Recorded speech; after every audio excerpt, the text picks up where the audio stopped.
Tätä Rekolan raideasemaa, juna-asemaa voisi tällä hetkellä hyvällä syyllä kutsua Suomen raideliikenteen kipupisteeksi.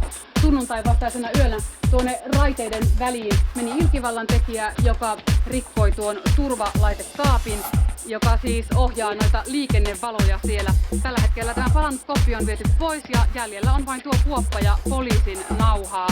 Mutta nämä jatkuvat myöhästymiskuulutukset täällä Rekolan asemalla sekä muualla Suomessa muistuttavat kuitenkin koko ajan, että mitä oikein tapahtui. Tuhannet ihmiset ovat Suomessa kärsineet tuosta sunnuntain ilkivallasta ja kun junat eivät nyt kulje ajoissa, kaukoliikenteessä on jouduttu perumaan junia ja tämän viikon aikana se pitäisi nyt parantua tämän kaukoliikenteen ja lähijunien pitäisi huomenna jo alkaa kulkea hieman paremmin. Kaiken kaikkiaan tämä ilkivalta, niin vahingot ovat jopa sadoista tuhansista euroista.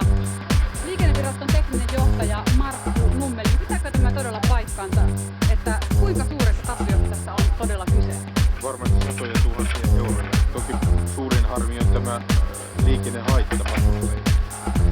Tuossa vuosi sitten tämä ihan samainen koppi oli ilkivallan kohteena. Olisiko nyt sitten aika tehdä jotain, että tätä ei tapahtuisi enää uudelleen?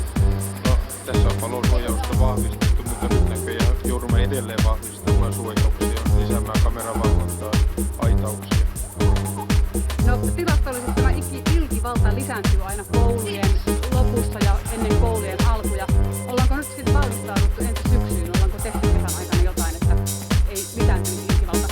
Se on totta, että tämmöistä pientä ilkivaltaa tapahtuu aika paljon keväällä ja sitten elokuussa. Ja meillä on kampanjoita käynnissä koulujen kanssa, kirjoittajien kanssa, joissa kerrotaan näistä vaaroista ja kustannuksista, mitä tästä ilkivallasta.